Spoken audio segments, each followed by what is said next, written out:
All right, so we're going to give everyone a minute to get seated here. We're going to begin the program shortly.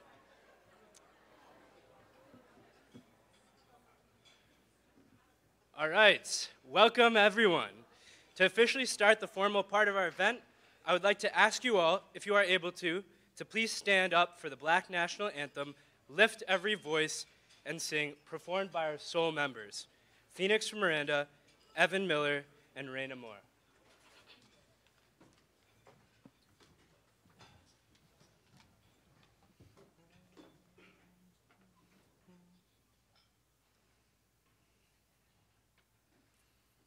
Lift every voice and sing till earth and heaven ring. Ring with the harmonies of liberty. Let our rejoicing rise high as the listening skies. Let it resound loud as the rolling sea. Sing a song full of the faith that the dark past has taught us. Sing a song full of the hope that the present has brought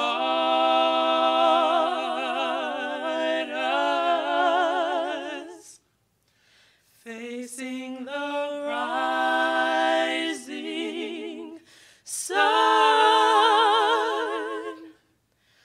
of a new day begun. Let us march on till victory is won.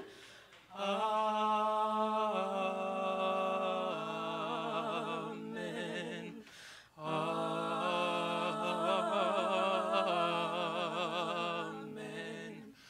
Amen.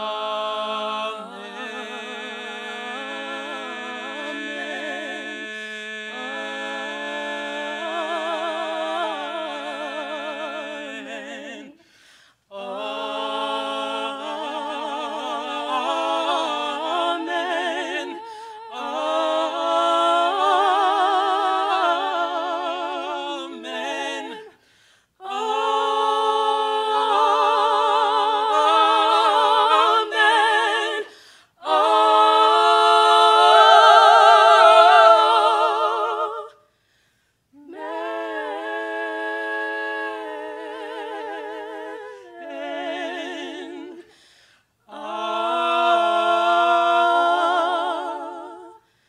Amen.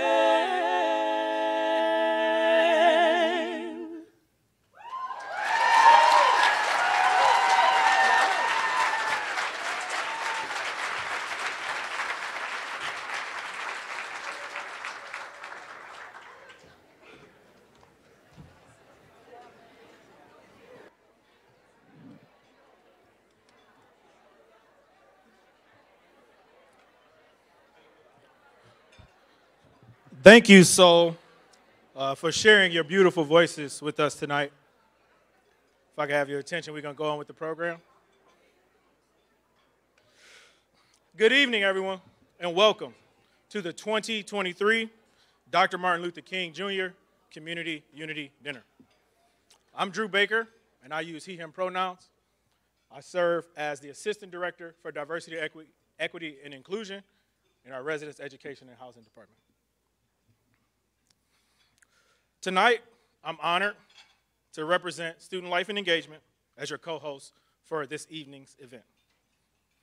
It's great to have you all join us on this occasion as we honor Dr. Martin Luther King Jr.'s legacy and community with each other. Before we begin, I want to honor our indigenous and native communities and pay respects to them and the land we are privileged to live on. We collectively acknowledge that Michigan State University occupies the ancestral, traditional, and contemporary lands of the Anishinaabe Three Fires Confederacy of Ojibwa, Odawa, and the Potawatomi people. In particular, MSU resides on land ceded in the 1819 Treaty of Saginaw. We recognize, support, and advocate for the sovereignty of Michigan's 12 federally recognized Indian nations, for historic indigenous communities in Michigan, and for indigenous individuals and communities who live here now and those who were forcibly removed from their homelands. By offering this land acknowledgement, we affirm indigenous sovereignty and will work to hold Michigan State University more accountable to the needs of American Indian and indigenous peoples. I would like to highlight that this land acknowledgement is just words if it's not accompanied by actions. So I encourage you all to take this further and consider the land you occupy and your relationship with it. The relationship you have with indigenous communities and the ways in which you can work with and support our indigenous students here at the university. So when finding out I will be working with the MSU MLK Planning Committee, it really didn't come as a surprise. I've done some work before in the past, with mostly on the student side, the marches and things that will be happening later next week. But to be honest, it was really shocking when I was told I would be co-hosting and planning this event. You know, my first thoughts were like, me?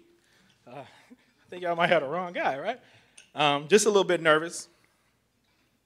You know, because it's such a large event, right? We're looking at the full university and trying to create community for the full university. And I have to admit, I went and talked to people, friends, family, colleagues, and I hid my nervousness and excitement and did like most of us do and just got straight to work.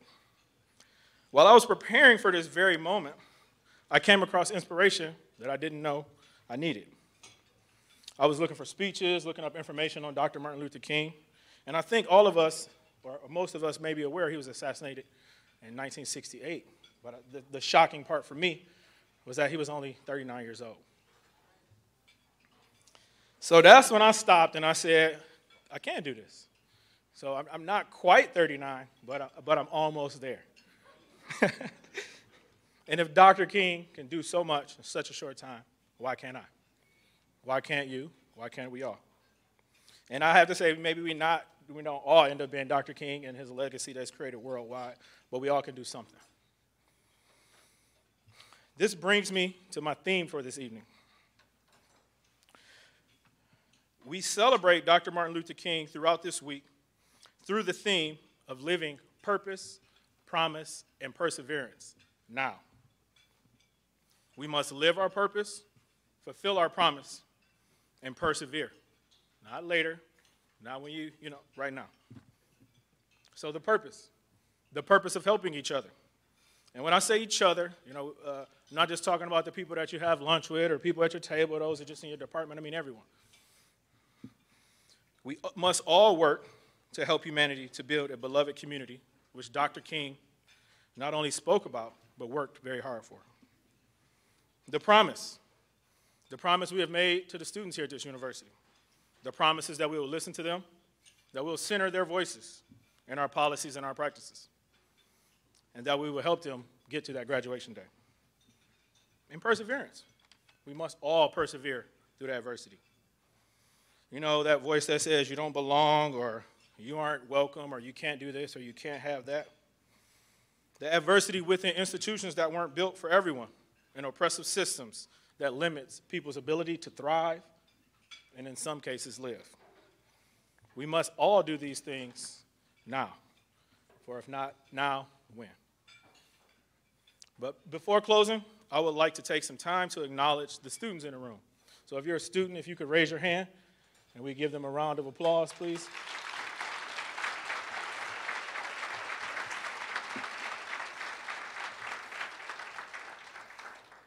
Students, I am speaking to everyone, but I'm speaking directly to you all. You are the reason that everyone is here.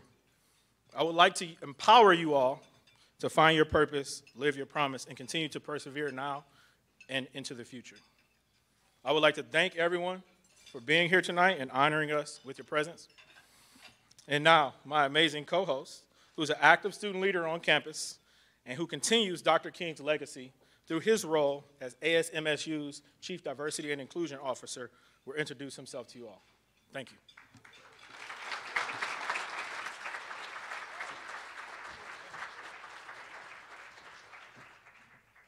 All right. Good evening, everyone, and thank you so much, Drew. Hello again. My name is Nader Hamid. I use he, him, his pronouns, and I serve as the Chief Diversity, Equity, and Inclusion Officer for Associated Students of Michigan State University. And as of December 17th, I am now an official Spartan alum. Woo! Go green! There we go. I completed my undergraduate career with a degree from James Madison College and a minor in Arabic and data analytics. I would like to thank everyone for coming out tonight. I see so many students here, and cannot express what your engagement in such an event really means. I would also especially like to thank RHA, the Institutional Diversity and Inclusion, and the folks at Student Life and Engagement for their efforts in making tonight's event really possible and so special. This is also my first year being a part of the MLK Planning Committee, and it is truly an honor to serve as your co-host for the evening. This year's theme of living with purpose, promise, and perseverance have special significance to me. As a student leader on this campus, these words hold much weight because they are necessary for setting and achieving goals, and for inspiring and motivating others to do the same. Having a clear sense of purpose as a student leader means having a clear understanding of what you hope to achieve. This includes your skills, your experience, and your personal qualities that make you well-suited for leadership positions. It is important to be aware of your promise so that you can leverage it to really achieve your goals and to communicate your potential effectively to others. And finally, as a student leader, you will inevitably face challenges and obstacles, and it is important to have the resilience and determination to overcome them. Perseverance is really important to me because it allows yourself to stay focused on your goals. Even when things get difficult, and it allows you to keep pushing forward in the face of setbacks and failures. Together, we can carry on the legacy of Dr. King by focusing on these three qualities, which provide a foundation for effective student leadership here at Michigan State, providing direction, energizing and inspiring, and encouraging others to follow. At this time, I would like to welcome MSU's interim president, Dr. Teresa Woodruff, up to the stage to share her remarks. Dr. Woodruff is a leader in higher education, an internationally recognized biologist specializing in reproductive science. She's a champion for the inclusion of women in STEM disciplines and fundamental research, receiving the Presidential Award for Excellence in Science Mentoring from President Barack Obama in 2011. She holds many academic and professional honors, including the 2022 Distinguished Woman in Higher Education Leadership Award from the American Council on Education Michigan Women's Network. That's a handful. Beginning her academic leadership career at Northwestern University, she serves as Dean and Associate Provost for graduate education there before coming to MSU in 2020.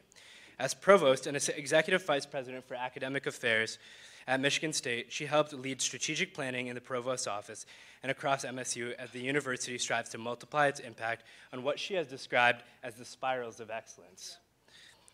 She has served the university as interim president since November of 2022, leading and advancing MSU's strategic priorities for students, faculty, staff, and success. Research and innovation, sustainable health, financial stewardship, environmental sustainability, and campus diversity and safety. Please join me in welcoming MSU's interim president, Dr. Teresa Woodruff.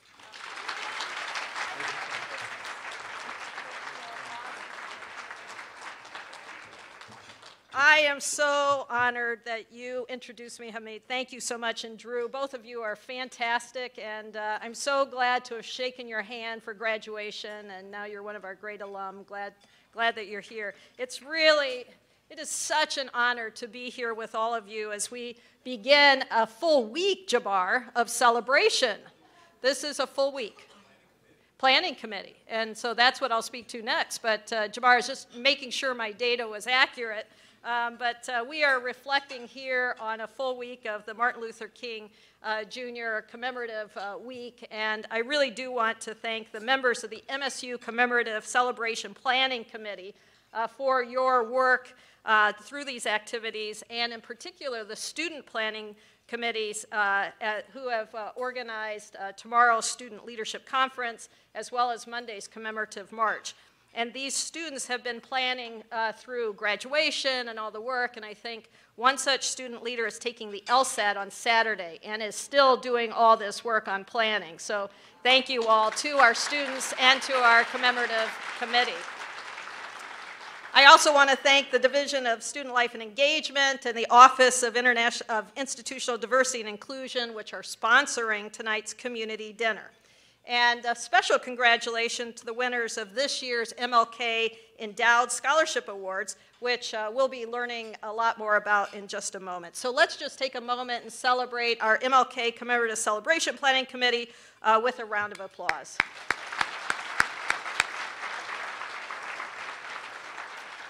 I also want to acknowledge our keynote speaker for the evening, Associate Professor LeConte Dill.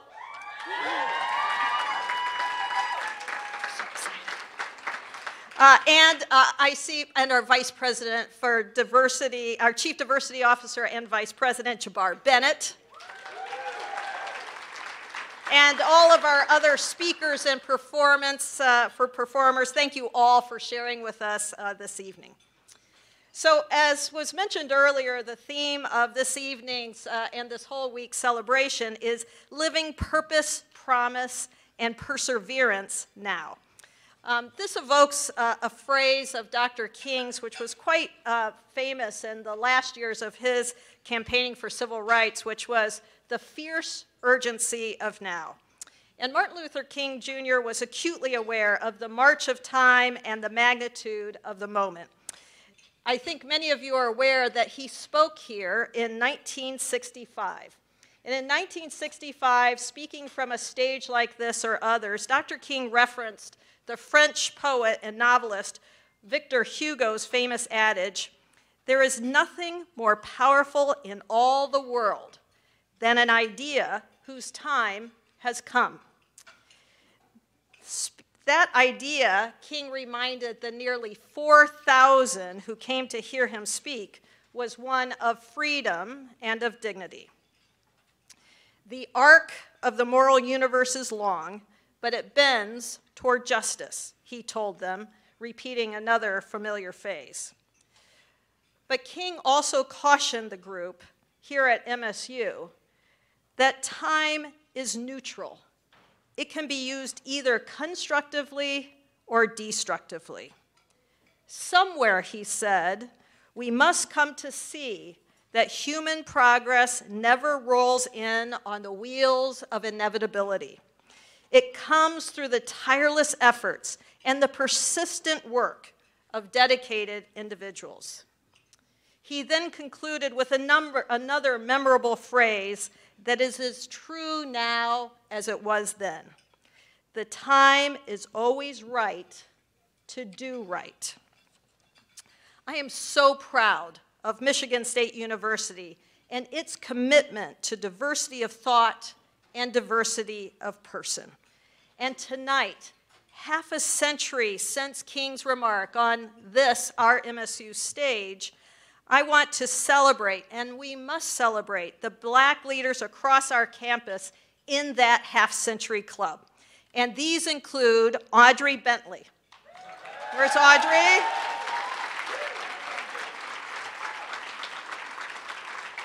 And Dr. Lee June. And I haven't seen him here, but my dear friend, Dr. Joe Darden. Is Joe here this evening as well? This also includes President Cliff and First Lady Dolores Wharton, whom Tom and I have the honor of seeing on Saturday. And these Black faculty and staff and leaders who are with us tonight are part of our community. Join in those new leaders who include Dr. Rima Vassar, who was elected as the first Black chair of the MSU Board of Trustees.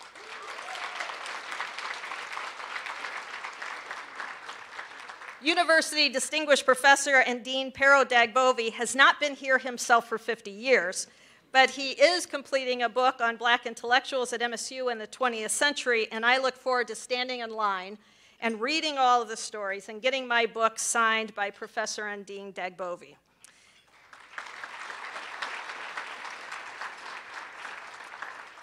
So many of you in this audience have been part of a community of color, a community of collaboration, a community of candor, and a community of excellence for many, many years.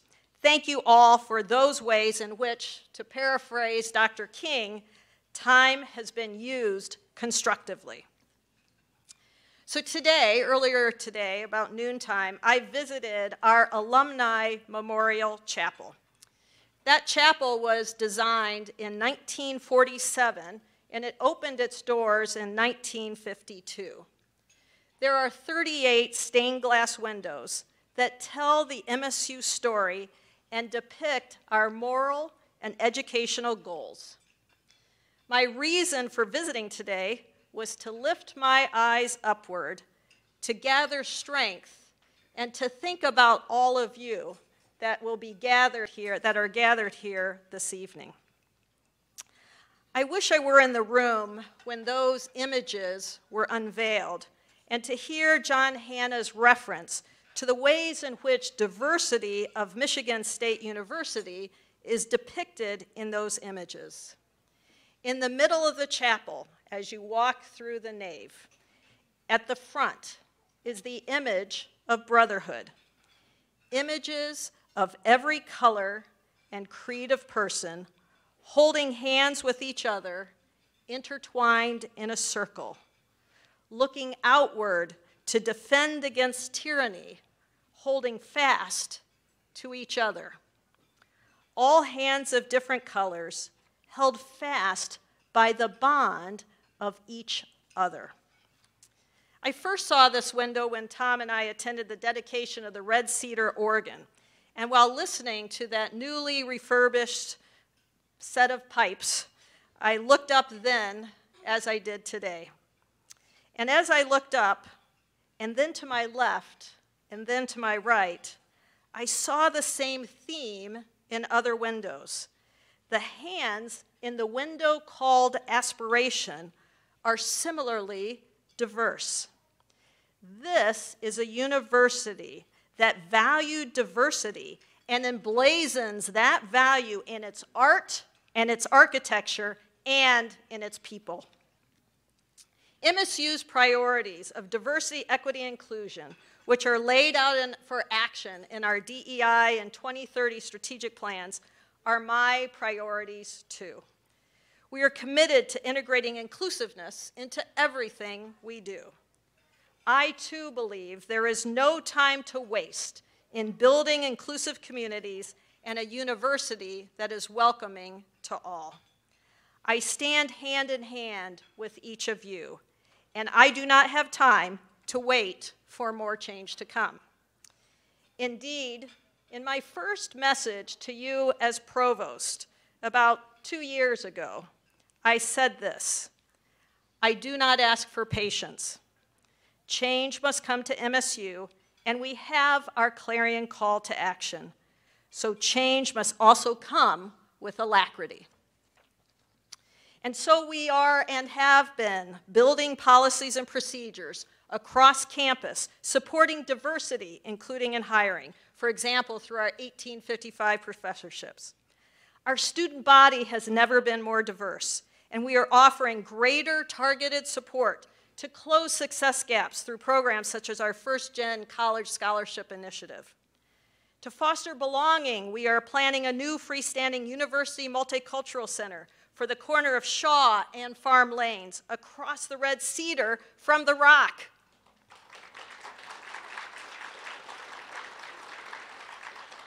Cliff Wharton very famously said when he came back with Dolores to dedicate the Wharton Center, he said, "I told you all that a university is more than bricks and mortar, and so you named a building after me."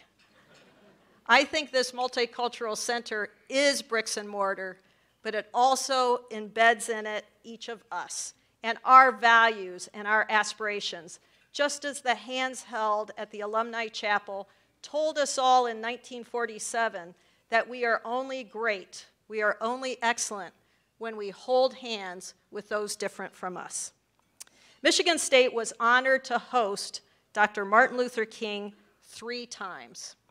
And our then President John Hanna served as the first chairperson of the U.S. Commission on Civil Rights during that momentous era. Such leaders as President Hanna and Wharton are part of MSU's legacy of doing right, something worth remembering even with the knowledge that there is still more to do to build this university community that we all want to be a part of. So thank you all for joining us here tonight, and I hope you enjoy the remainder of the evening.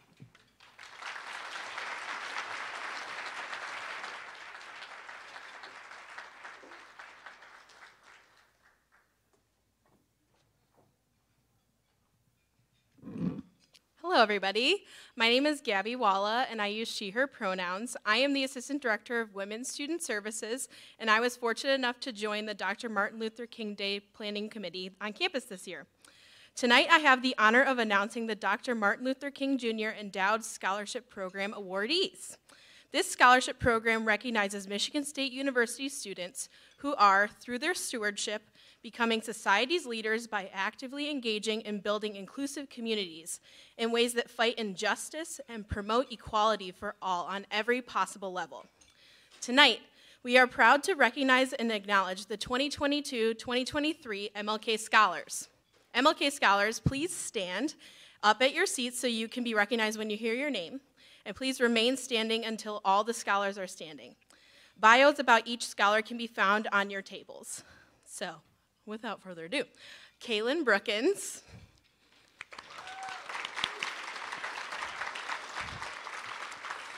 Eli Dogood, Maya Finley, Marcus McDaniel Jr., Stephanie Segura Guerrero,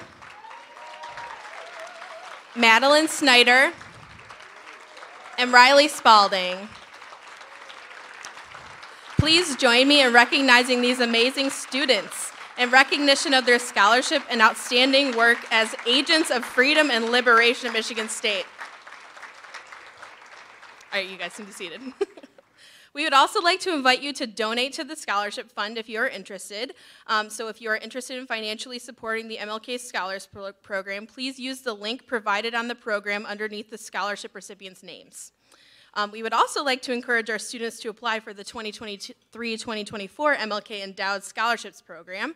The scholarship will open in late spring, and information about it can be found at scholarships.msu.edu. Thank you, everybody.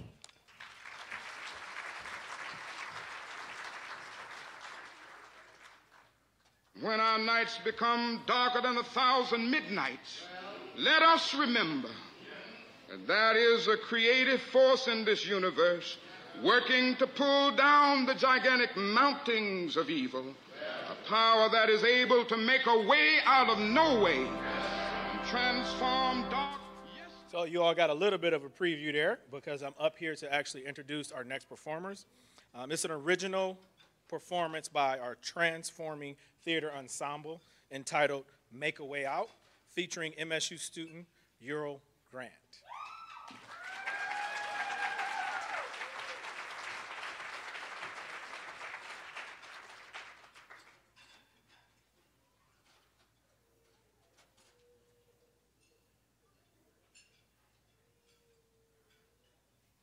Darker than 1,000 midnights, let us remember that there is a creative force in this universe working to pull down the gigantic mountains of evil, a power that is able to make a way out of no way and transform dark yesterdays into bright tomorrows.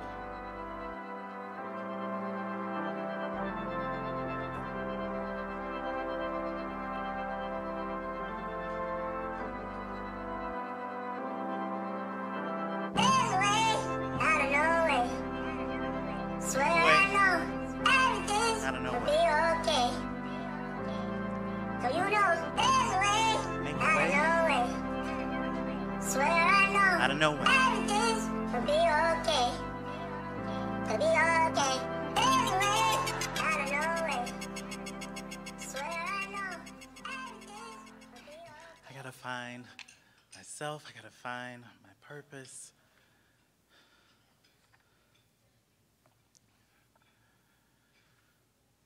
Power.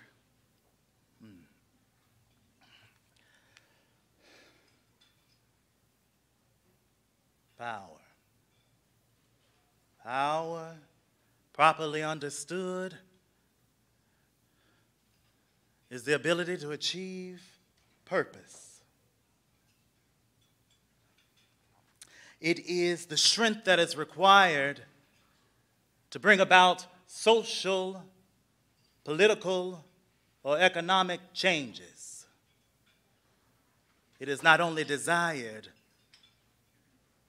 it's necessary to implement the demands of love and justice.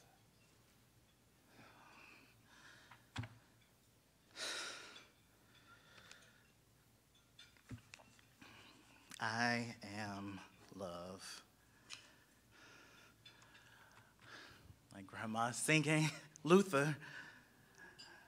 I believe in the ancestors. Though they did not know us, they showed love. That power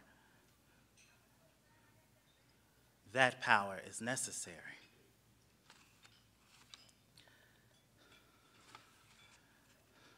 The concepts of love and power are usually contrasted as polar opposites.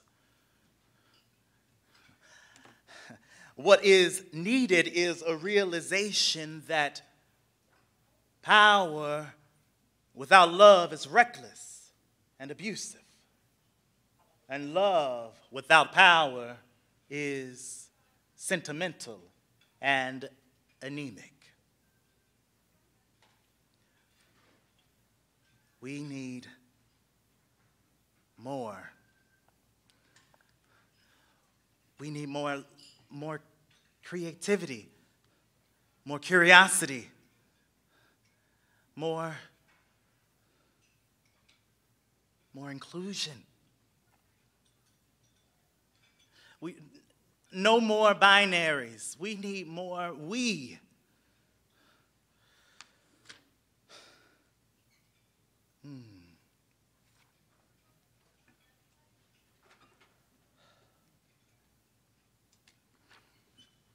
Power at its best is love implementing the demands of justice. Justice at its best is love contrasting everything that's against love. There's nothing wrong, essentially, with power. The problem is that in America, power is usually unequally distributed. Let us be dissatisfied, a divine dissatisfaction. America, you must be born again. In other words, your whole structure must change.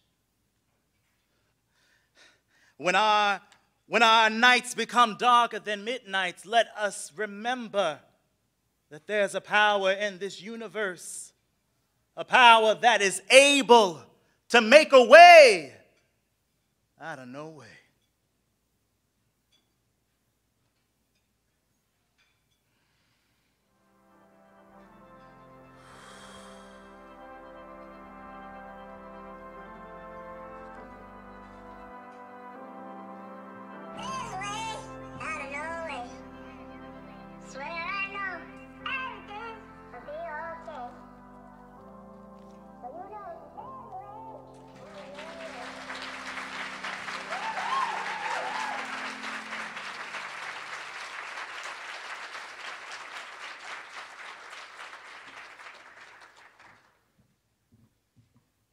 right. Thank you so much, Hiro, for that incredible performance of Make a Way Out. Now, I'm going to take some time to introduce our first speaker for the evening. Her name is Ariana Pittenger, and she uses she, her pronouns. She is currently in her second year in the School of Social Work's master's program, and is originally from Flint, Michigan, and is a first-generation college student as well as a transfer student. She's focusing on the clinical route and pursuing a certificate in evidence-based trauma, focusing on adolescent to early adult populations. Long-term, her goal is to pursue a PhD in social work, researching the impact of trauma survivors within the BIPOC LGBTQIA+ communities. Along with her work, Ariana currently interns at Samaritas with the Refugee Foster Care Unit. Additionally, she serves as the Director of Equity and Anti-Discrimination for the Council of Graduate Students. She also volunteers for the Center for Survivors with over 1,000 plus hours of service. Ariana is a sister of Sigma Lambda Gamma National Sorority Incorporated, truly a learning chapter, Alpha chapter at Michigan State University. Welcome to the stage, Ariana Pittenger.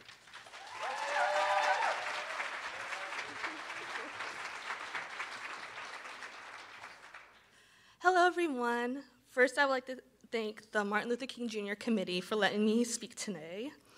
And also, I would like to thank them for allowing me to work with them and everyone I've gotten the chance to make this week's events possible for an honorable man. The theme of this week has been living with purpose, promise, and perseverance. And I can't help but feel a feeling of deja vu. You see, 7 years ago, I attended a Martin Luther King Jr. scholarship dinner. I was dressed up for the first time at an event that was not for school. I was thinking, what have I gotten myself into? I felt my leg bouncing a mile a minute under that table. I was clenching my poor grandma's hand. In conversation around me, I heard people talk about their academic achievements, their passions, their families, and all I thought to myself was, I'm so out of place. In my head, all I can think of was, I barely made it through high school. What do I look like sitting here? But I did engage in the conversation. I continued to nod, I continued to smile, and never would I have thought that 1 2-hour dinner changed my perspective on life forever. We are taught from a young age, from movies, live action, books, what fight or flight is. We are taught that it's the moment where, when we are in danger, our bodies go into a survival mechanisms. But once we're safe, it's supposed to turn off. Once mine turned on, I don't believe it ever turned off. I was raised in Flint, Michigan. I'm a proud Flintstone, to a single mom. I was raised to be a womanist, having 2 powerhouse matriarchs under one roof, and constantly hearing the statement is, Mama ain't raised, no. I'll let you think with imagination what the rest of the statement was. Didn't leave much room to have a choice. Growing up in a low-income household, seeing the discriminatory and oppressive results of our society was normal. Watching my mom, grandma, and folks that look like me fight day in and day out sparked a fire in me. My mom would tell you my drive for education came from wanting a better life. And so much she was right about that, but I'd say mine came more out of spite. I'm a little petty, I'm not gonna lie. My fire came from anger. As a disabled kid in and out of the hospital since I was born, I had no agency. And no one outside my family advocated for me. I constantly heard the statements, she'd never have a normal life, it's all in her head, she'll never graduate high school, she'll never succeed, or my favorite, the student didn't understand that what they were doing is wrong using a racial derogatory term. They're just teenagers. Over time, I swallowed it in because if I heard another school official label me as a mad black woman one more time, after speaking up against injustice, I was gonna lose it. But that internalization took a toll. It all came to a head in 2014. My childhood best friend, Jose, joined a gang out of safety. I knew it wasn't gonna end well.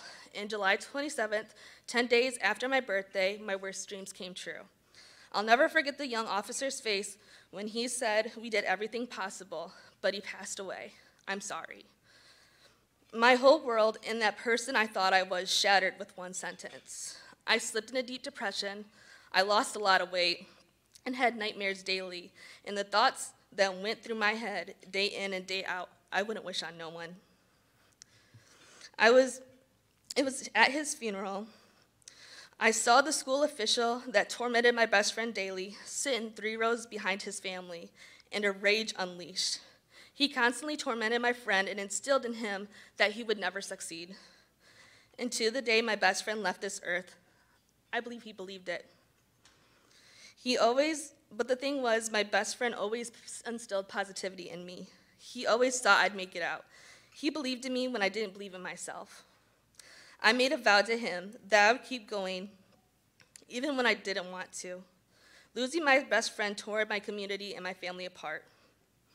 I felt if my education and specialty could prevent another family from feeling the pain that my family did, I'd do anything to make sure that never happened. I would go through hell or high water to do that. I somehow completed 3 years of work in 2 years, but I did it. I bothered my principal daily about scholarships, and one day, in annoyance, he threw a paper at me. It was the eligibility requirements for the Flint Martin Luther King Jr. Scholarship.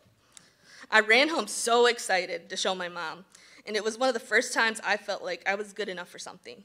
However, this all halted when I saw the essay question. How does your life reflect in the growth of Martin Luther King Jr.? I only trusted 4 people in this world: my mom, my grandma, my brother, and my grandpa. So this meant I would have to be vulnerable, and I'd have to let my guard down. And like I said, I'm a little bit petty. So I taped the requirements on my wall and told myself, I'll have this completed in about a week. I'm not gonna hold y'all up. It stayed on my wall for 3 months. I glared daily as if it was gonna change the requirements magically. This mistrusting mindset changed when I was assigned to watch Freedom Writers for my senior project. I had seen it before, but I rewatched it so I could engage in the conversation in class. I was surprised how much I related to the movie, from the segregated classrooms to not being taught certain classes because we were too dumb. But there was a scene that changed my life and my whole perspective. As Miss Grunwald is assigned the class diary of Anne Frank, Ava, the girl in the class, discovers Anne dies. She angrily says, "If that happened to her, what are you saying about me?" My mind went to the school hallway. Our yearbook students controlled the displays. One of the last pictures of my best friend hung there. In the photo, he's reading the book Monster by Walter Dean Myers. It was one of the few books I've ever seen my friend read front to back. And when I asked him why, he said, "I saw myself in Steve Harmon, who was labeled a monster." The floodgates opened, and I let myself feel everything for the first time. I paused the movie, and I began writing my essay. I poured my whole heart in those 5 pages. And when I finished, I clicked submit. I pulled myself together and let my family read my essay. It felt so freeing, but moments later, I was like, what did I do? I forgot about that essay because soon after, for the first time in 20 years, I was in remission. It was my first day of college classes when I got the scholarship. I was giving Kim Kardashian a run for her money, honey, when I was crying up there. For the first time, I felt my pain, my struggle, and my perseverance was seen. Bring me back to the beginning, that MLK dinner. The person I was chatting with was Dr. Beverly Walker Graffia, who I didn't know at the time was the president of Mott Community College. We clicked, and she became my mentor. She changed my life, put me in spaces I never imagined, and helped me find my voice. Thanks to her, this girl went from the student who barely graduated high school to graduating second in my community college class. I made friends, I conquered some of my fears, and the Ariana I knew began to come back. I decided to go on a trio college tour, the alternative spring break as we all know. One of the schools was Michigan State. I grew up a big fan, and Jose and I dreamed of tailgating at MSU one day. So the tour was bittersweet. I wore his hoodies as it was his favorite thing, and it was the last thing he had given me, just so I could bring them with me. I remember sitting in one of the rooms in Berkey Hall.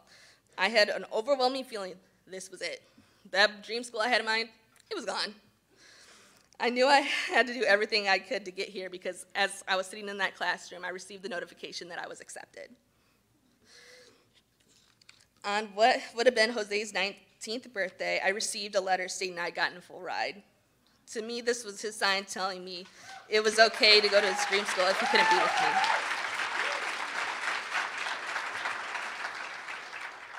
My time at MSU has been life-changing, and I have many people, even in this room, to thank.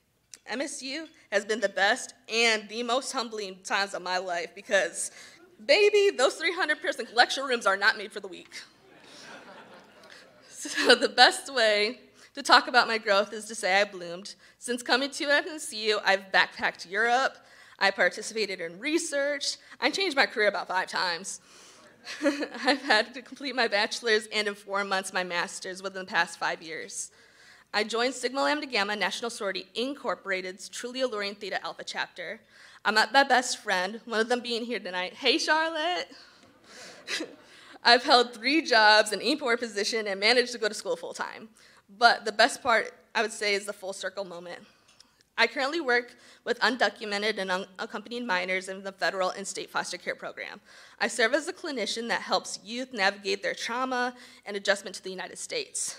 I had a youth that didn't trust anyone and refused to open up. They're an amazing kid. They've just been through a lot. So I decided for their birthday to center their art therapy around their favorite thing, which was natural landscapes. And I decorated the therapy room. I stayed up all night learning how to sing happy birthday in their first language.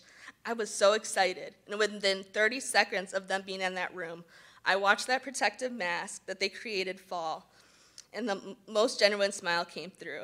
My supervisor, who was looking in, said that that was the most open this youth has been since coming to our program.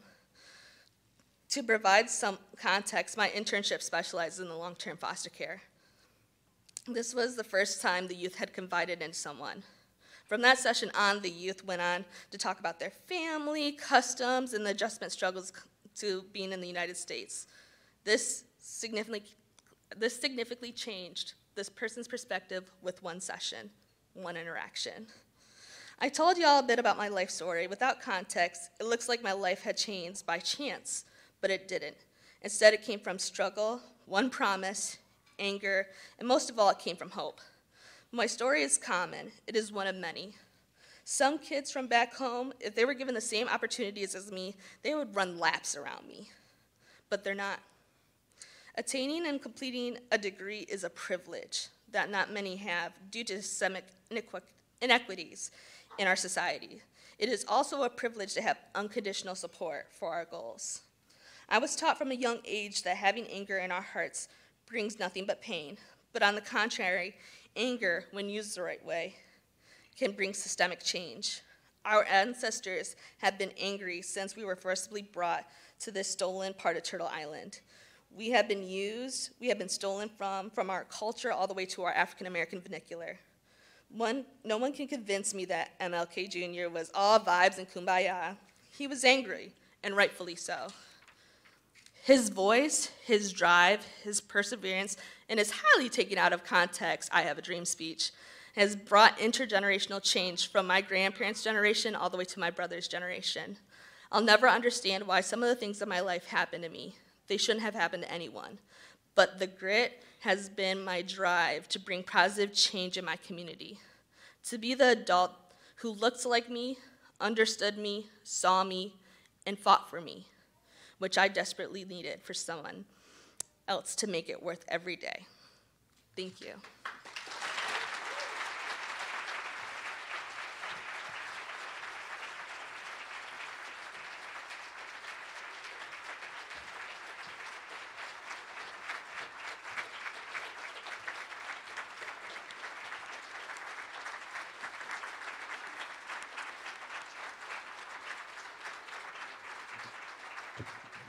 Thank you so much, Ariana, for your powerful words. Your experiences truly stated what tonight's theme really means to us. Now I have the honor of welcoming back to the stage Soul to perform another selection for you all. Their chosen piece is Be Alive by Beyonce. Welcome, Soul.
It feels so good to be alive. Got all my family by my side. Couldn't wipe this black off if I tried. That's why I lift my head with pride.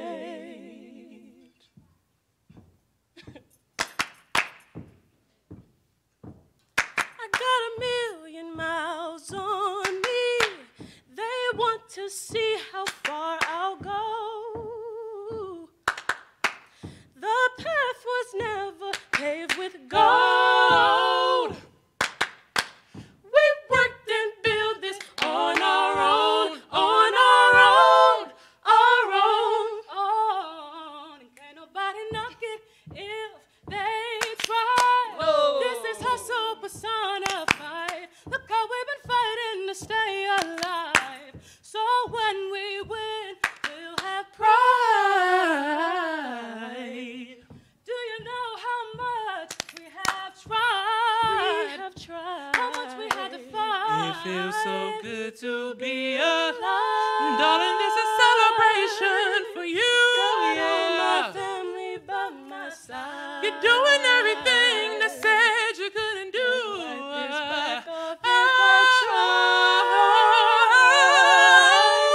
That's why I lift my head with pride. It feels so good to be alive. Got all my family by my side. Couldn't wipe this black off if I tried. That's why I lift my hand with pride.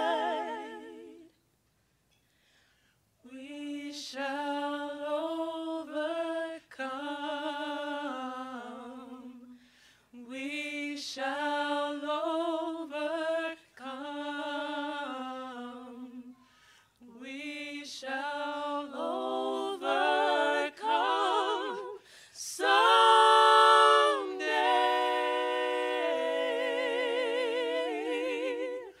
Oh, deep in my heart, I do believe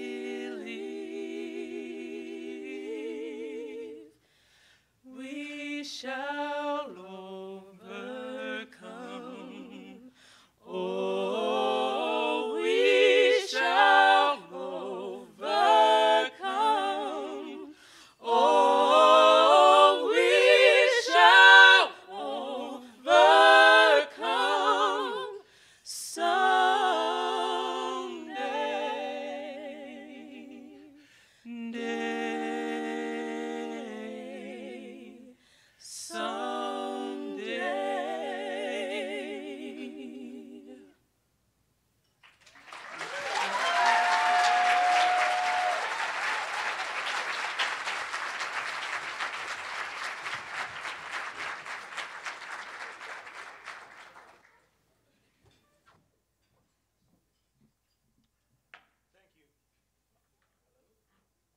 Almost there. There we go.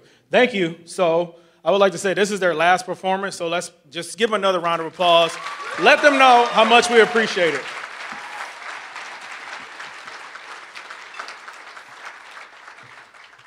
Beautiful song, and I just had to say, you know, when you do a Beyonce song, you have to be prepared, right? Because we got the Beehive in here, and we don't know. So they did that song justice. So next up, though, I have the opportunity, the honor, the privilege to introduce our keynote speaker, Dr. LaConta Dill. Dr. Dill is a scholar, educator, and poet, born and raised in South Central Los Angeles. All right, now. She earned her BA in sociology and a minor in creative writing from Spelman College. Her Master of Public Health degree in Community Health Sciences with a specialization in Child and Family Health is from UCLA, and her Doctor of Public Health degree is from UC Berkeley. Additionally, she was a postdoctoral fellow in health policy in the Satcher Health Leadership Institute at Morehouse School of Medicine. Dr. Dill's scholarship is critically informed by years of working with in partnership with youth and community organizers, health educators, and policy advocates in community-based organizations and public health departments on issues related to chronic disease prevention, violence intervention, and juvenile justice. For a decade, she has served on the faculty at several schools and programs of public health across the United States. Currently, Dr. Dill is an associate professor for African American and African Studies here at Michigan State University and is a research associate at the African Center for Migration and Society at Wits University in Johannesburg, South Africa. Guided by a Black feminist epistemology, and using qualitative and arts-based research methods, Dr. Dill has a commitment towards transdisciplinary, community-accountable scholarship. Her work focuses on safety, resilience, and wellness strategies of urban Black girls and other youth of color. Dr. Dill's scholarly and creative works have been published in a diverse array of spaces, such as the Du Bois Review, American Journal of Public Health, Journal of Adolescent Research, Journal of Poetry Therapy, Poetry Magazine, and the Feminist Wire. Please join me in giving a warm welcome to Dr. LaConta Dill.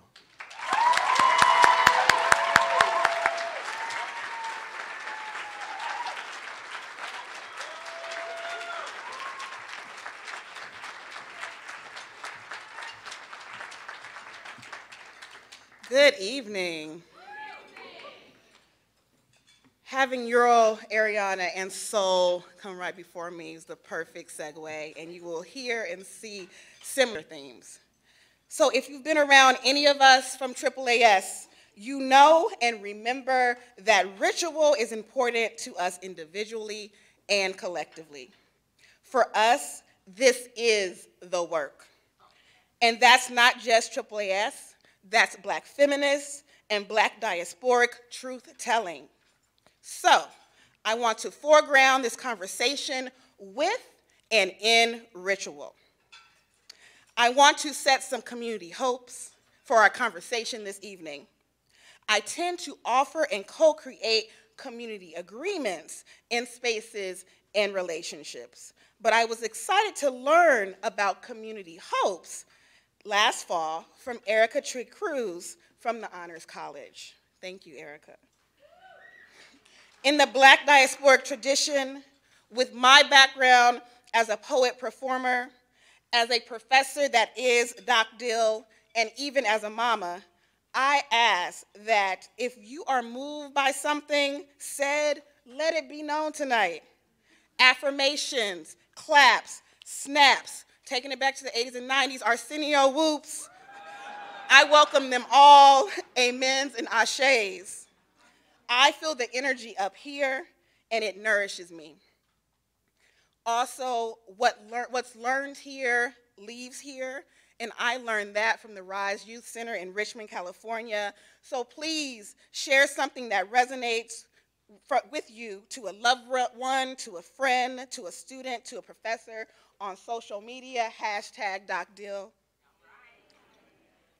I would like for us to take a collective moment of reverence for Dr. King, his aspirations, his dream work, his legacy. We should celebrate his life often, and we will celebrate in particular his birth this Sunday and officially on Monday. And I want to complicate, perhaps interrogate, the label of martyr and martyrdom given to Dr. King and to other murdered Black people. Here I'm learning from Rachel Fumalayo Lowell. Dr. King was murdered, full stop. And not just for his beliefs. Fighting for the right to just be, fully human, alive, and dare I say well, is not a different set of beliefs. Dr. King and other historically marginalized, minoritized folks, named and unnamed, was murdered by the system of white supremacy, a system that has been the blueprint for the formation and the proliferation of this country and for imperialism globally. So, in this moment of reverence, I ask you to still your talking, still your chewing, and even your gaze upon me. I ask for you to be in communion with your own breath, to give a brief embodied reflection to the life and legacy of Dr. King, the systems he was fighting against, and the systems that we still find ourselves in.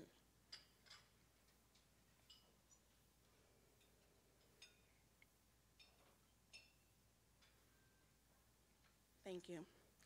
And now I want to offer thanks and shout outs as gratitude, but also as radical citational practices. Indulge me in this, because this too is the work, is my speech, is in line with Dr. King's motto. This is the hymn of preparation.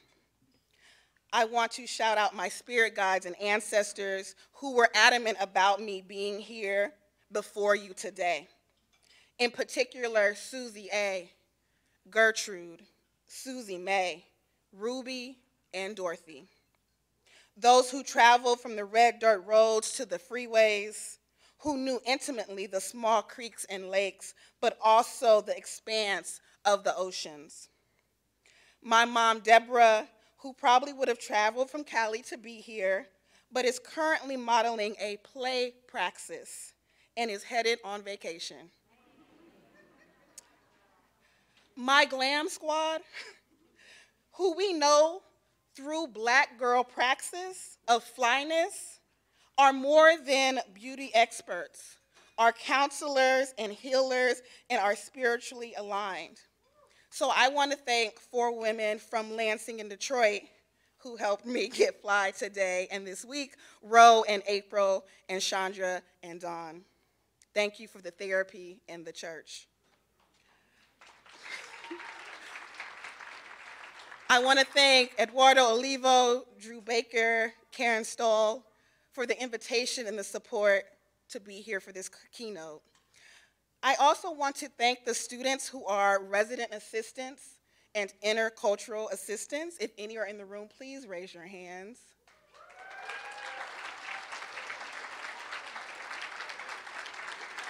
You saw me virtually last fall, and through this engagement with you all, even virtually, that conversation helped to pave the way for this conversation tonight. I want to thank Beth Bonsall, Kim Popielek, Vivian Barrett, and other folks that have been integral to communications and media here, who have been in concert with me to shape this narrative of this evening. I want to thank my students, past, present, and future. Are you here tonight? To know me is to know that I learn with and from you. To my students who aren't in the house this evening because they had to work, or they had to play, or because they are still navigating this campus and are still feeling out if the great rooms and state rooms are safer, welcoming, accessible spaces for them. Y'all are here with me in spirit too. And I want to remind students here and not here, particularly students historically and systematically, emotionally pushed to the margins, to take up space, to claim and reclaim spaces. I want to shout out the dope squad of the Department of African American and African Studies here at Michigan State University.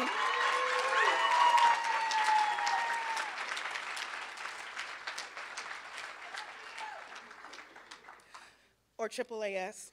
Some of you know us, have seen us, have heard of us, have heard about us, have read about us, have worked and prayed and cleared the space for us all to be here. We are here. Present and accounted for, accountable to, we stay ready, we go off, we set it off, we have ascended, we are ascending, we are steady on the rise. I want to thank Humberto Rodriguez, who some of you know on campus from Migrant Student Services, or MSS, or some know from half of Wax Aesthetics, and who I know as my partner in love and justice and hope and witness. And I want to thank our daughter Worthy, holding it down on the home front in all of her toddler realness, with her Spartan alumni babysitter, go Green, and who embodies the title of tonight's event, Living Purpose, Promise, and Perseverance Now. All right, let's get it. So I was invited to reflect upon one of King's lines from his Where Do We Go From Here speech, which inspired the theme of tonight's event. King said, and we actually heard this already from you all, so thank you. Now, power properly understood is nothing but the ability to achieve purpose. It is the strength required to bring about social, political, and economic change. And that was said at the 11th annual Southern Christian Leadership Conference Convention in Atlanta, Georgia, in August 1967. Power properly understood is nothing but the ability to achieve purpose. It is the strength required to bring about social, political, and economic change.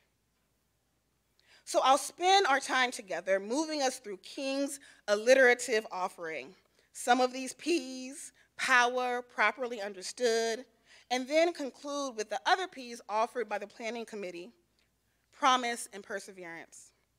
And to do so, I'll be pulling from King's words through the rest of the speech, beyond these two sentences, which I feel provide rich context for his message, his charge, and the roadmap that is before us, here and now.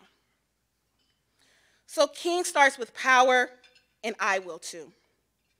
Earlier in the speech, he says, the plantation and the ghetto were created by those who had power, both to confine those who had no power and to perpetuate the powerlessness. He's talking about the systems in place that create unbearable living conditions, disproportionate disease, and death.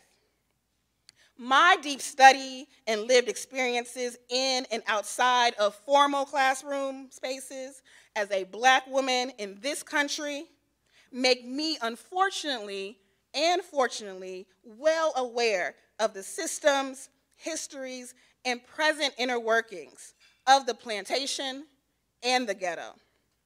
So I know that when King's talking about power here, he's also talking about the buildings, institutions, infrastructure, or intentional lack thereof in these systems that the plantation and the ghetto could support for white supremacy to flourish in. We have the 16th century example of the early ghetto in Venice, Italy, where Jews were forced to live. But we also have the 16th century example of the plantation as ghetto in Brazil, created and fostered by the Portuguese.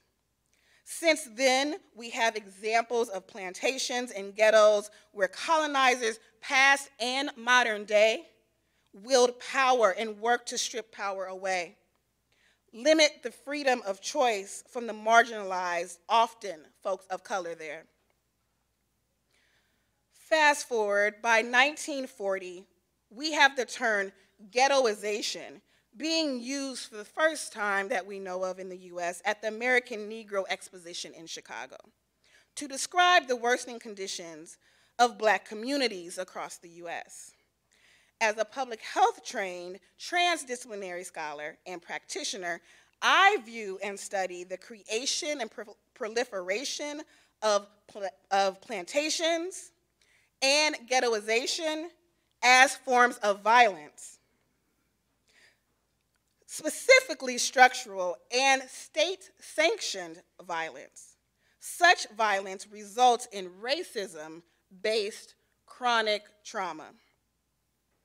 And in understanding such systems, such spaces, by listening to and amplifying historically marginalized people there, we are reminded by Dr. Kenneth Clark, who said that what are generally labeled as the facts of the ghetto are not necessarily synonymous with the truth of the ghetto.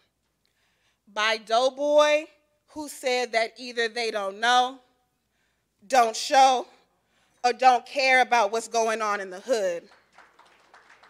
By Naughty by Nature, who said that if you ain't been to the ghetto, don't ever come to the ghetto, because you wouldn't understand the ghetto and stay out of the ghetto.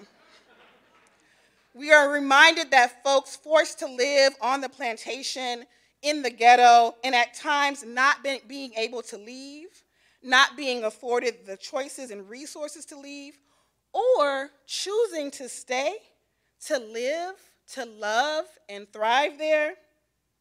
We know that power has been attempted to be stripped from them, but we are not powerless. Mumia Abu-Jamal reminds us that here and there, in the barrios, in the favelas, I would add in the shanty towns, among those who have the least, beat hearts of hope, fly sparks of overcoming. King, within his praxis of nonviolence, was acutely aware and clear. And he said, there comes a time when people get tired of being trampled over by the iron feet of oppression.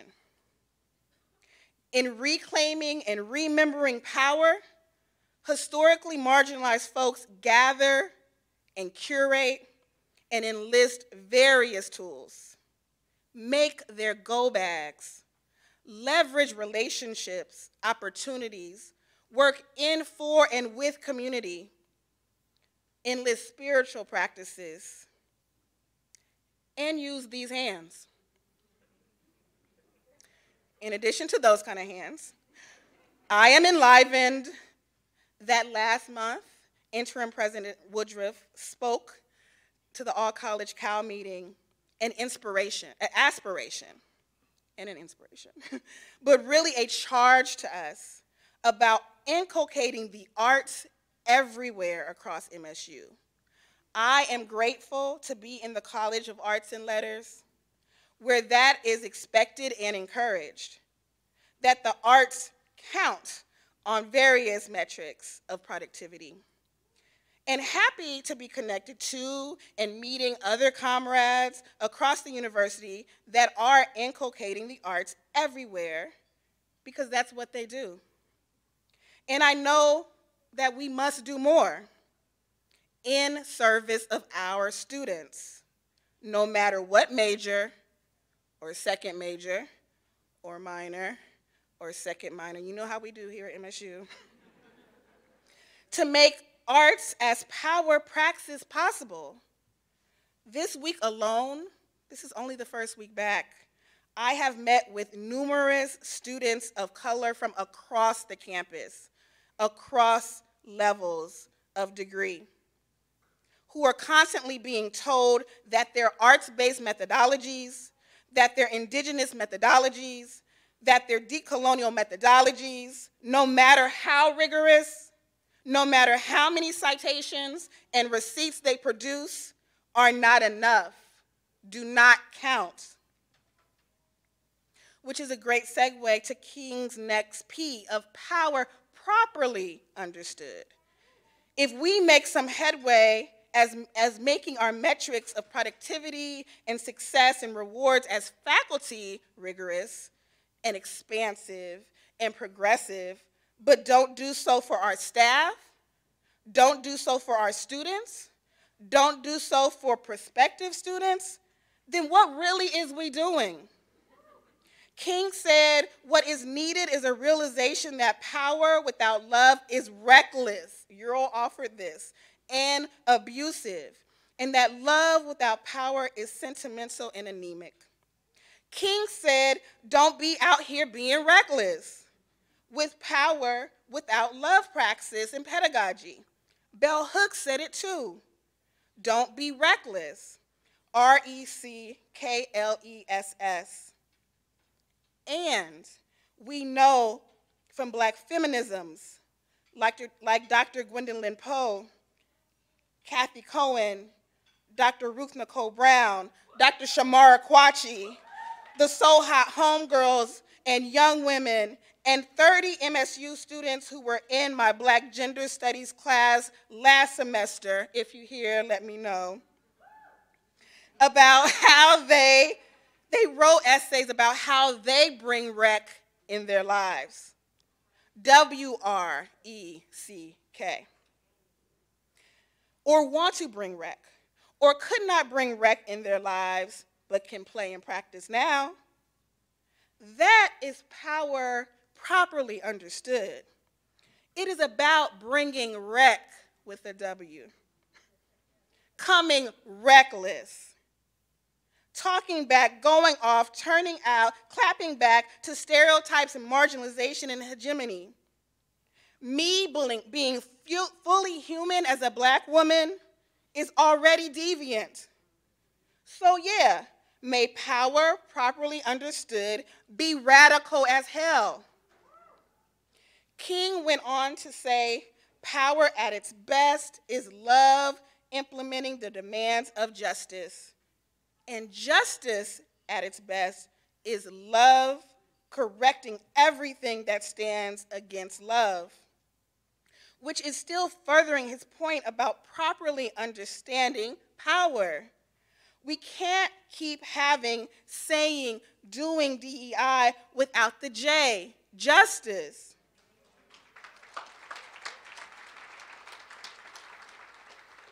Some folks like to call that JEDI, J-E-D-I, justice, equity, diversity, inclusion. I do too. And as my husband Umberto reminded me, Jedis use power to restore justice. Thanks, Star Wars. And as Dr. Defina Lazarus Stewart and Dr. Xerxes Mendez, the folks at Generation 5, help us in academic and other spaces remember that justice is fueled through safety, dignity, and belonging. Thankfully, during my earliest conversations with Dr. Jabbar Bennett, I was happy to hear that he came to MSU with this understanding and these commitments, and that this is the map and mandate for our work as Jedis here at MSU.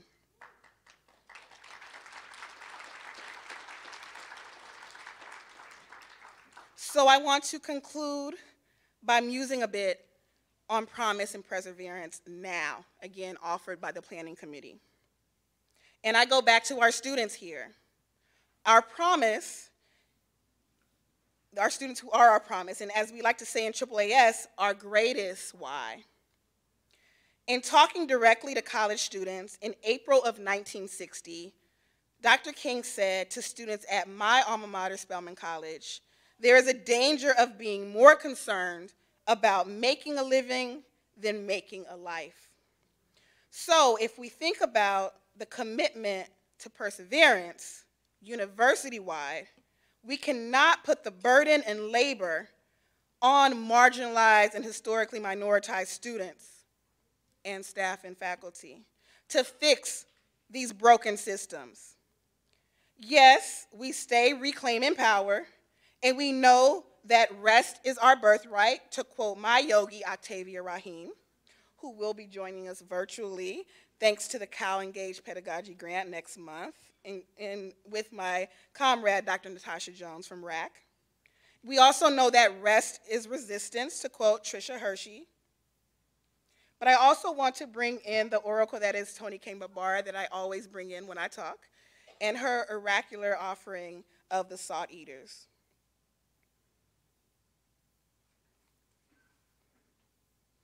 For sometimes a person held on to sickness with the fearsomeness that took 20 hard praying folks to loosen. So used to being unwhole and unwell, one forgot what it was to walk upright and see clearly, breathe easily, think better than was taught, be better than one was programmed to believe. So concentration was necessary to help a neighbor experience the best of herself or himself. For people sometimes believed that it was safer to live with complaints, was necessary to cooperate with grief, was all right to become an accomplice in self-ambush. So here at MSU, if we take these reminders,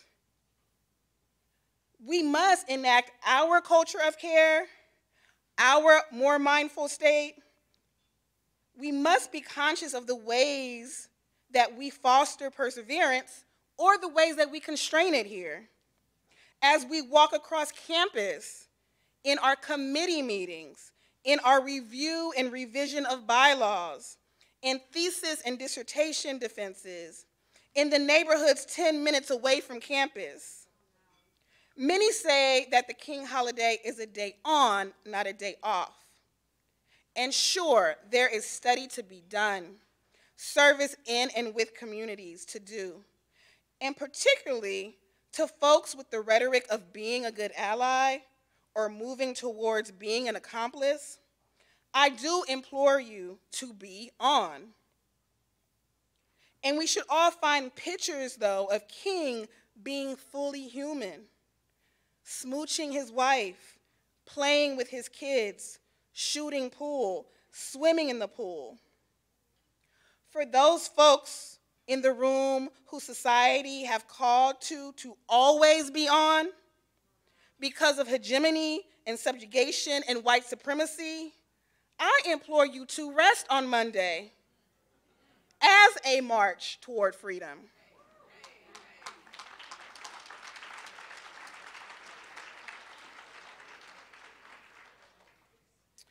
In King's last speech, articulated on this earthly realm, the night before he was murdered, he said, "And wherever they are assembled today, whether they are in Johannesburg, South Africa, Nairobi, Kenya, Accra, Ghana, New York City, Atlanta, Georgia, Jackson, Mississippi, Memphis, Tennessee, add where you're from, add where we're assembled, the cry has always been the same. We want to be free." Let's get free, y'all.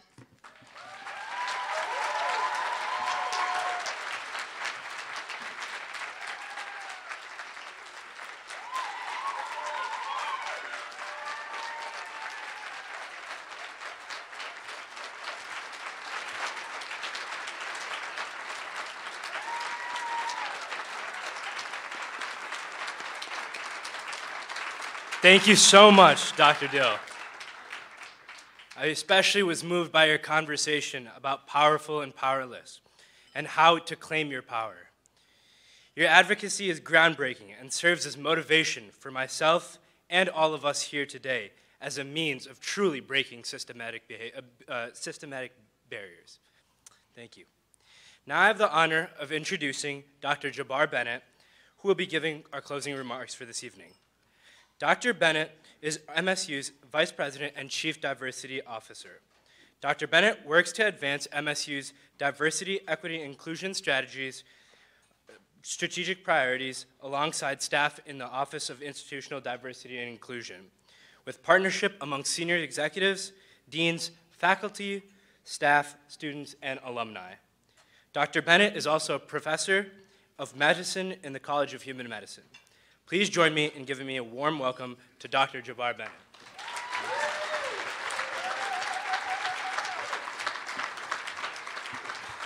Good evening, everybody. And what an evening it has been. I am encouraged, I feel challenged, I feel refreshed and affirmed just after hearing you, Dr. Dill. And I hope that all of us will walk away with a similar feeling, but also a similar charge as it relates to Dr. King, his life, and his legacy. So let me say thank you once again. As you heard, I am Jabbar Bennett, the Vice President, Chief Diversity Officer here, joined a little over 2 years ago, and really happy to be here at Michigan State to be part of this process that we're going through to become a better MSU. And it's not without trials and challenges that we do improve ourselves and also our resolve. And I believe that's the space we're in now. Thanks for coming to help reflect upon, to commemorate and celebrate the life of the late Reverend Dr. Martin Luther King, Jr. Yes.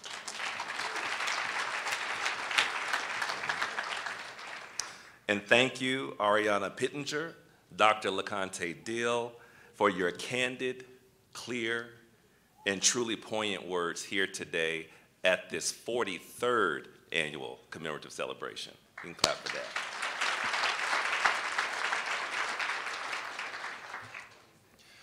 As we enter a new calendar year and the second half of this current academic year, it's important to acknowledge the energy in this room, the momentum on our campus, but also the promise for a brighter tomorrow.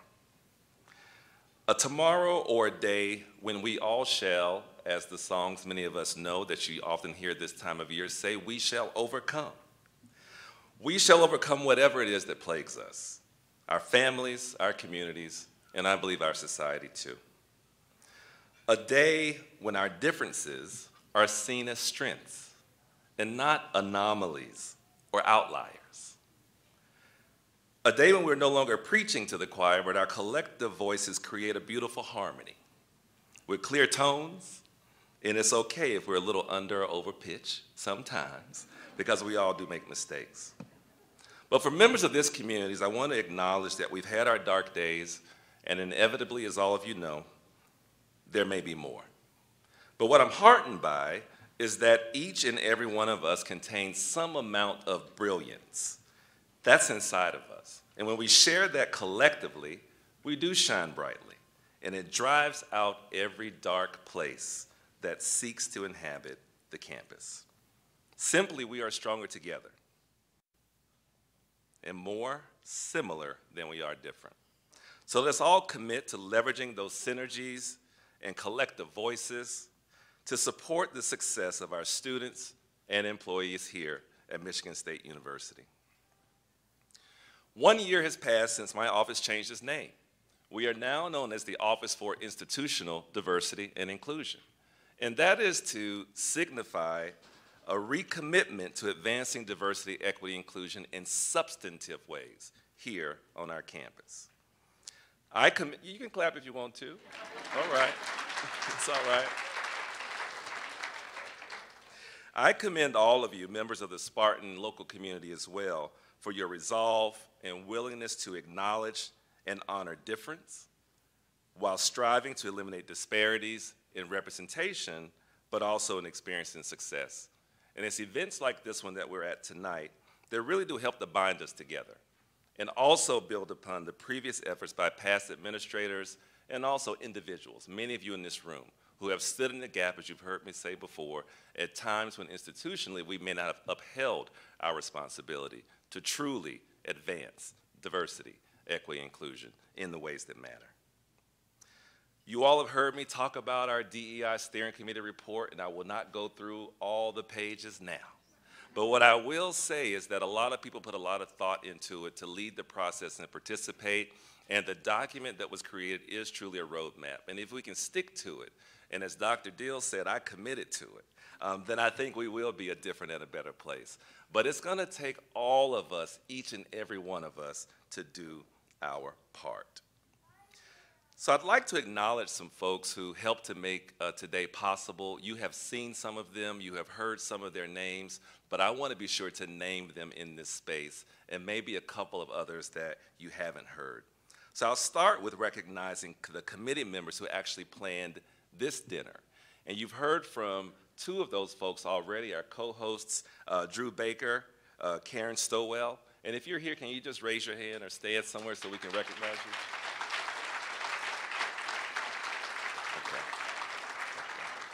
Great. I also want to recognize Kara Drew, Eduardo Olivo, Nader Hamid, and Gabby Walla.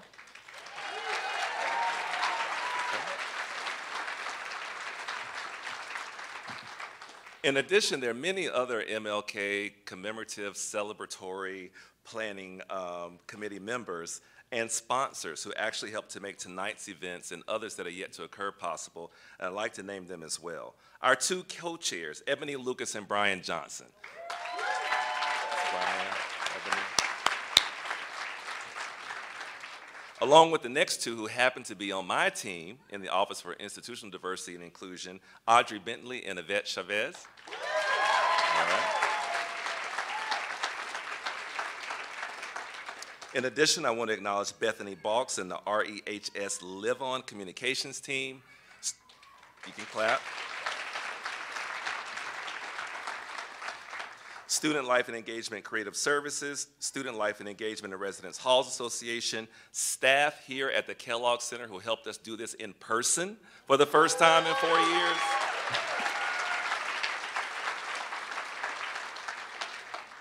And the Clerical Technical Union of Michigan State University. Thank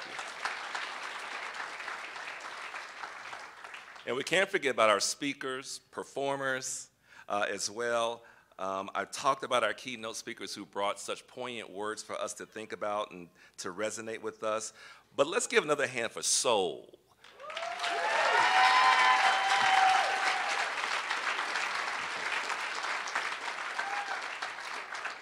And what you don't know about Soul is that I believe it's a group that's comprised of current and alumni, current students and alumni. Oh, that's what you thought. Okay, that's what I was told. Okay. I'm sorry, I'm not gonna call you out, Drew. Okay, all right. Well, Soul, we appreciate you. Oh, God. And I'm kidding, of course. So the Transforming Theater Ensemble led by Lynn Lammers. Lynn is a member of my team. Can we give Lynn a hand?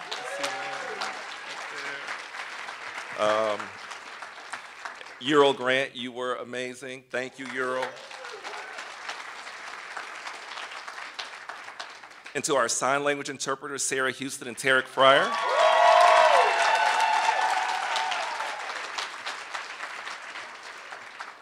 And Randy Flick with Cheney Media Concepts. All right. My final thanks and acknowledgement go to the students. I was really encouraged, and it was sobering to hear, but not a surprise, from one of our students who spoke about being a scholarship recipient back in Flint. But for those of you in the room, you heard the appeal. If you're interested in helping support the success in education of a student that can really help put them on the trajectory for success in their life, whatever success looks like, however they define it, then contribute to the scholarship. Give them some encouraging words. Say hello. Speak to folks when you see them around. That helps make people's day too. But I want to acknowledge all of these students. Kaylin Brookins, Eli Dugich. How do you pronounce your last name? Do Good, thank you. Mia Finley, Marcus McDaniel Jr., Stephanie Segura Guerrero, Madeline Snyder, and Riley Spalding. One last.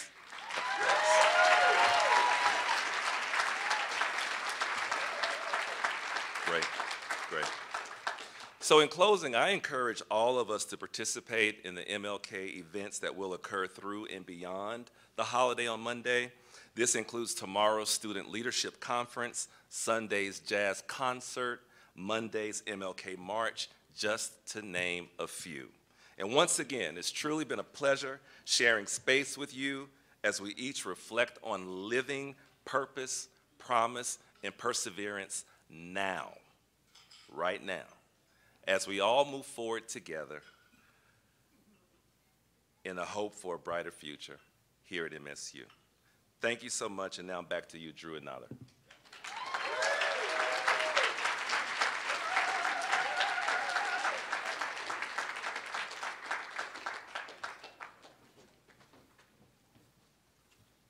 All right.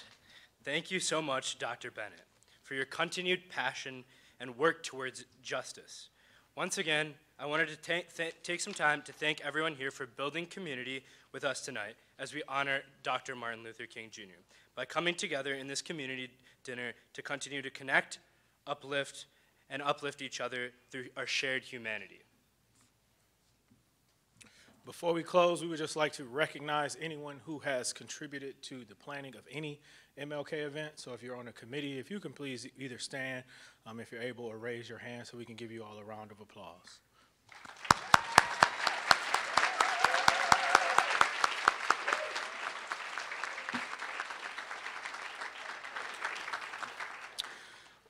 Yeah, just making sure you all check out what all the other events. There's tons of events happening tomorrow throughout the rest of the week, making sure we do so. And we also highly encourage you students to apply for the scholarship.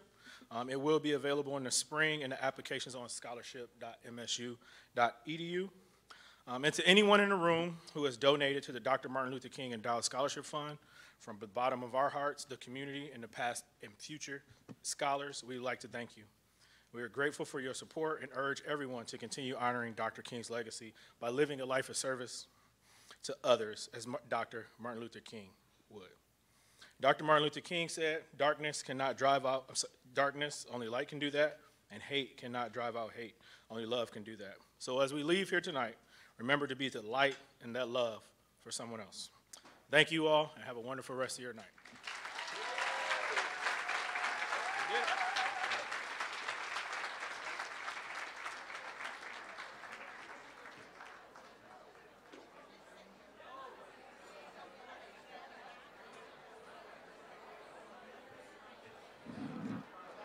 If you like